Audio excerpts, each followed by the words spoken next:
Let us know if you guys are hearing us and seeing us okay.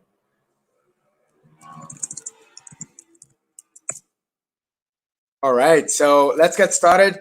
So, very happy to be here today, invited by the nice folks at Campus Party, UK Digital Edition. We are living in crazy times, and I'm very happy that the event and the whole project had a way of adjusting itself. And here we are today. Our today is about the revolution of reskilling. We're going to talk about new world, new skills, and new you. So, all right, as you guys saw, the profound work life has changed radically in the last 2 decades. We saw a bunch of stuff happening, and we're not here to go over the changes themselves, but the combinatory implications of one on top of the other and the impact that it is causing on the work life and the way that we develop skills for this new age. So on this stage, we will now discuss about the new skills for the new world ASAP. All right. So basically, what we are seeing, not sure if you guys are following my slide, of reskilling. Point aspects are rapidly accelerating. And this is the background of what we're going to discuss. All right. So just a little bit of me. This is what I do. I'm mainly a business consultant. So I help businesses and professionals in their challenges. I also have a strong foot in education, also angel investor. So I have a lot of, I do a lot of venture capital investing in startups and a bunch of other stuff. All right. So I've been to a little bit over 20 countries now, helping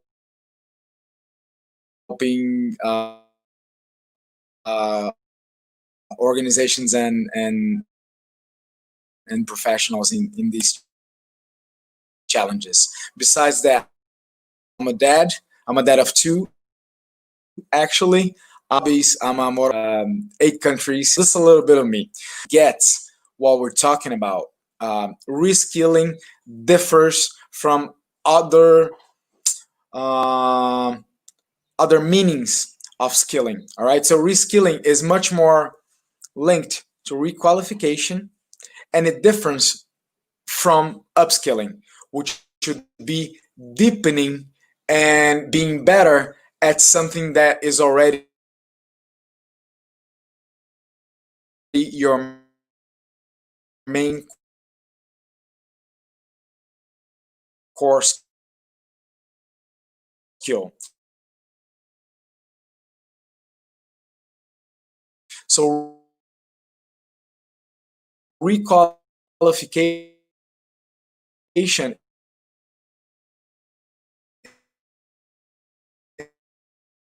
is about adding more skills based of knowledge just for this new world. And we're not talking everything that went after it. We're talking about all right, the need for and new ways of presenting yourself before the work life. All right. Also, we also apply old knowledges to new applications and all of the combinations of these 4 variables. So we need to build those new skills. So today we're talking about reskilling not as an event, but more as a habit of acknowledging that the environment that we are in keeps evolving and it keeps changing. So I know it sounds a little bit like a paradox, but for the next different from everything that we know so far, which means that reskilling needs to be developed as a habit and as a capability, and not only as an event. The World Economic Forum points out that the forecast for the job market is unsettled and it's time for a reskilling revolution. So, Iris, you guys can ask me, Iris, why does that constitute a revolution? Because because of the volume and the depth of it. All right, so it's not new that the world is changing and that the workforce is adapting, but it is unprecedented the volume that we will need to do, which means actual gap of what we have already a gap. All right. So here's a little provocation for you. You guys can pop up your phones and scan this QR code. My question to you guys is: once we acknowledge that we are in the midst of a revolution, what are the skills for it? And to make the better use of our time, I'm not going to go over all of the answers, but usually, and I have been discussing this future skills and jobs of the future for a while now. Usually, the answers that we get are stuff related to technology. So people answer me, Itis, the skills of the future are um, data analysis, data engineering, drone flying, software. They are directly connected to the products and services that we are seeing lead the world today. So it makes sense that I get these answers. It makes sense when I asked about the skills of the future. Everybody thinks of the big tech companies and all of the softwares and hardware technologies that they are building. So I get it. I get where you guys are coming from. But I have news for you. And I'm sure it's not completely news for most of you now, but the skills of the future are not tech, or at least are not only tech. All right. So basically, what you see, you have total consensus in most of the relevant voices about the transforming. So we're talking about something that is already happening today, which is this gap between the skills that most of the workers and professionals offer and the skills that we are already needing in the workforce. This gap is only broadening and getting bigger. So both McKinsey, World Economic Forum, OECD, they all have been pointing out in the past decade of these changes. And one of the things that jumps out is that we are less and less getting paid for what we know, and our degrees and everything that we learn in our school years, and more getting paid for the problems that we solve or the solutions that we develop and come up with. So if we're talking about a complex world, the talking about this book will have jobs, but also new types of work, which need new skills. And this new professional education, this new skill development, is about 7 different things. It's skill oriented, so it's not oriented to degrees. It requires new learners and new teachers, so a new way to teach and a new way to learn. It requires just-in-time education and not only just case.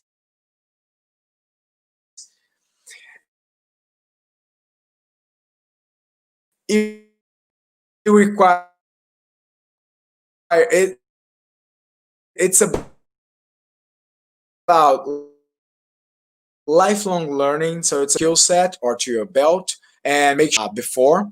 It is about human skills, and that's it does recognize, and it requires what we call by yourself, no matter the channel, no matter the supporting material. So learning in many different formats than only sitting on a classic classroom.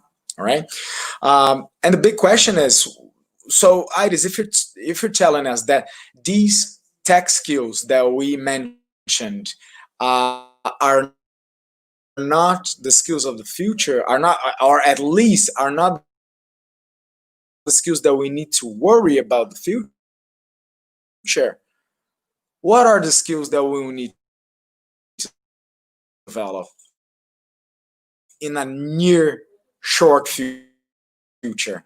Let's say 2 to 10 years. Well, WEF down of specialized workers for the next 10 to 12 years. All right, so those are the seven, let's say, segments, they call it clusters, that needs the most professionals and the most specialized professionals in the decade. But again, I'm talking about skills beyond what you're gonna need as far as tech. Even if you focus in this list, in these seven clusters that go from data and AI to the care economy, they all are gonna need stuff beyond the tech skills, which brings me to the core of, well, that of all tech skills we go after and we go develop them. All right, so I know that most of the companies, they have programs, or at least most of the most innovative companies, they have programs that teach or develop skills that are directly related to their products and services, be it AI or data science or robot programming. The thing is, the more tech that the world gets, the more human we need to be. Which means if you have already been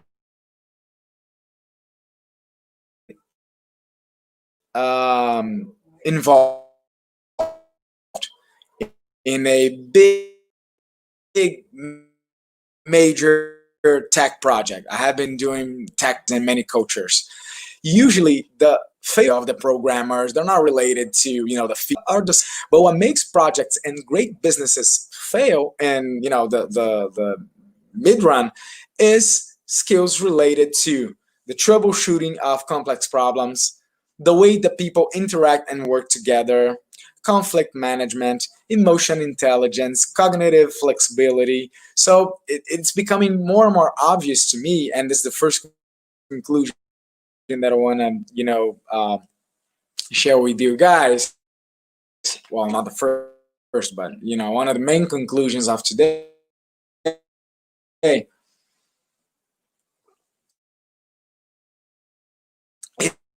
is that the more tech that the world gets, the more human we need to. So everybody's worried about a robot legitimate to your own fun, because if your job is automatable, is programmable, it's capable of being replicated by machine, you're in the wrong job. We need to position ourselves in things that robots can't, or at least now won't do. So the human aspects of our skills are becoming more and more valuable, exactly because we are moving on a more tech savvy world. So we can make robots to replicate any task that we need, and now they're becoming intelligent and making decisions. But we still will need humans for forever or centered process and analyzing huge chunks of data. You're not going to beat a computer on operating a machine like driving a car. Of course they're going to do that better than us. The thing is, when you need to create a solution for a person, let's say you are an entrepreneur and you're launching your MVP, you need to understand the mind of your customers, and robots can't do that. Not today, at least.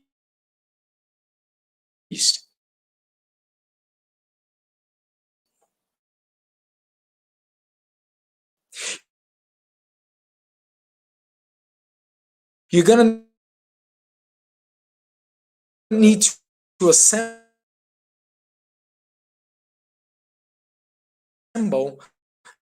the right set endeavor sets, and a computer can't do that. A machine cannot do that. With the right skills for that challenge, do that, assemble a team. They can analyze a team and adjusting the project to every challenge that you face along the way. So this is a mainly human endeavor. So once we arrived in the same conclusion that the more tech that the world goes, the more human our skills need to be, I am not putting in opposite sides of the court human skills and tech skills. Of course, tech skills are going to be needed, but they're not. It's not that they're not needed. It's that they're not sufficient.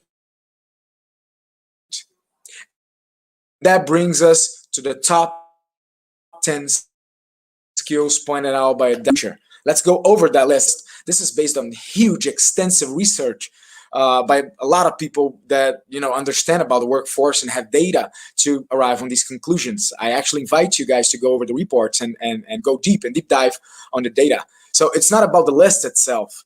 It's about understanding it. Make sure that each of those lines, each of those 10 skills, they actually represent they are macro skills, and they actually have a bunch of other sub skills within it. And not only understanding it, but acknowledging it and bringing it to your personal development plan, to your skill development plan. And if you don't have one, it's urgent that you come up with one. And this body, you cannot problem, and it's already late if you're not taking care of it. So make sure you own it, make sure you lead it, and you point it out in the right direction. And that's why this list comes so handy. So let's go over it a little bit and make sure we understand it. First of all, the troubleshooting of complex problems. So as the world, as all of those changes that we mentioned, globalization, hyper connectivity, hyper competitiveness, and all of those changes, as they clash, as they collapse, the problems that we need to face and solve are becoming more and more complex. More complex. So it's highly complex. The sanitary issues, the easy problems to solve. The social issues of most countries in the world, those are complex problems. So we need to be able to identify variables of the problems. We need to be able to cut down big issues on different causes and map causes to effects, root analysis. So there's a bunch of different skills that go under troubleshooting complex problems, but the ability of understanding the complexity of a problem and mapping it, it's something that will be more and more necessary. Most of the positions there are, if it looks like it. Let's go to the second one, the critical thinking. Critical thinking relies on your capability of understanding a scenario, comparing it with your backgrounds, your experiences, your beliefs, your knowledge, and emitting a position, like positioning yourself and making analysis on whatever object that you're looking upon. So let's say you are a consultant and you come in contact with a company and you need to a critical analysis. So you need to be conscient and aware ability of presenting out differs you from a lot of other workers in the market. Let's talk about the third one. Let's talk about creativity. So important, but people forget that those are not gifts from God. My point is, it doesn't matter what religion or what your spiritual belief, but if you believe in a higher power, please don't believe that this list is either a gift that you got or that you didn't get when you were born. Of course, some people are born with some of the skills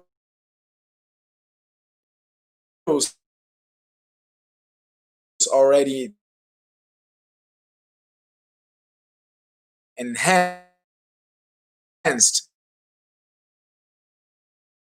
like they're different from us, but which means everybody can work towards being more creative. It's born with you. It's not. It's something that evolutions looking for different applications, taught to think, pros and cons. Critical thinking, which is the second one on the list, also helps out creativity, and it brings out the best of a specific work group to come up with new solutions and products for companies or for clients or for customers. Let's keep going. People management. So again, robots cannot do that. The ability of attracting,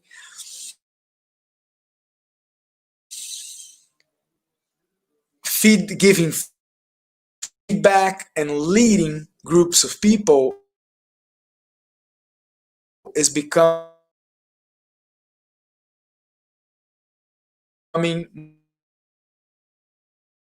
more and more of a valuable. If you have a restaurant, it doesn't matter if you're starting a restaurant, if you are complex problems, the ability of managing and leading a group of people is that breaks down to communication, to clear vision, to conflict management, to adapting your leadership style to different team member style. All right.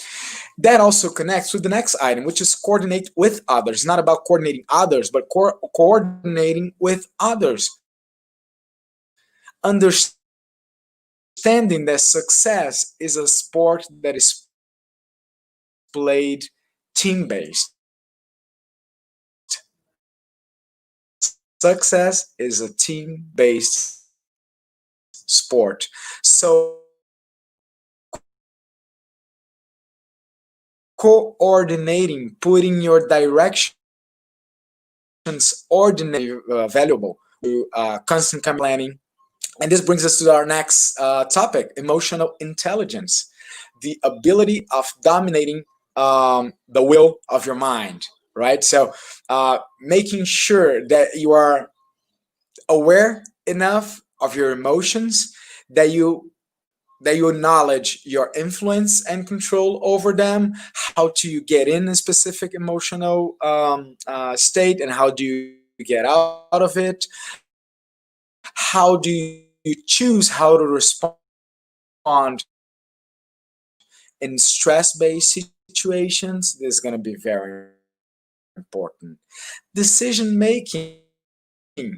We are entering a world where planning is still important, but it's less and less effective.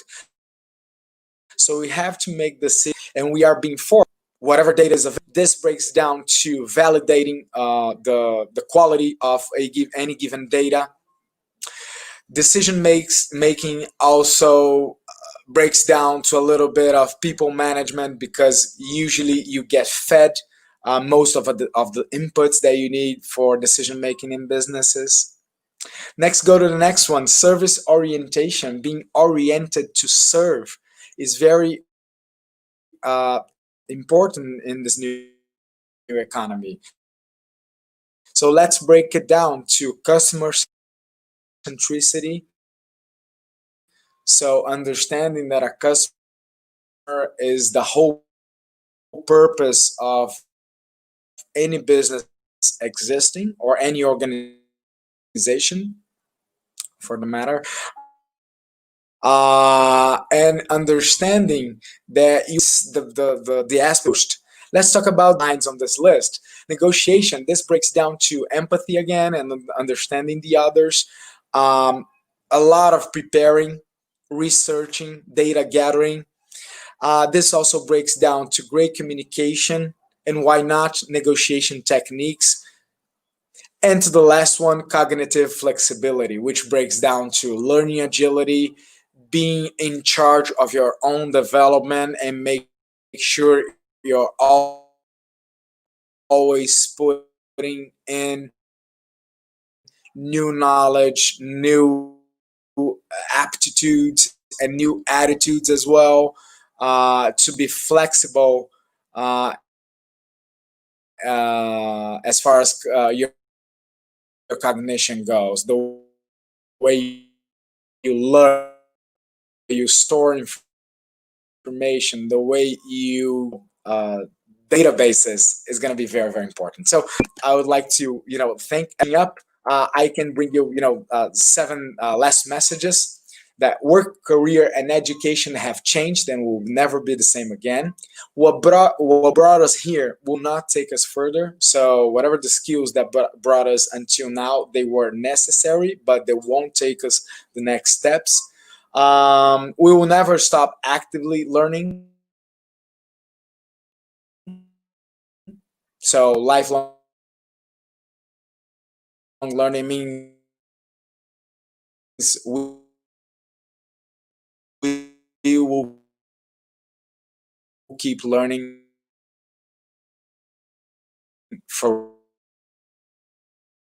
forever until the day we die. Career skills and your self-development are your intellectual autonomy. So please learn to learn, no matter the help of whom. And the last provocation that I leave you is, what are the problems that you solve in this new normal? My name is Thiago Ayres. It was a pleasure to.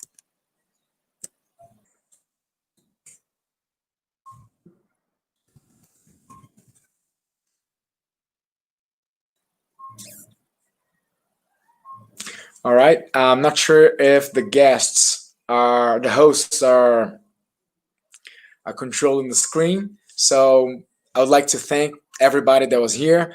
Thank you for the hosts again. It was a pleasure sharing, of the campus party people all over the world. See you guys next time.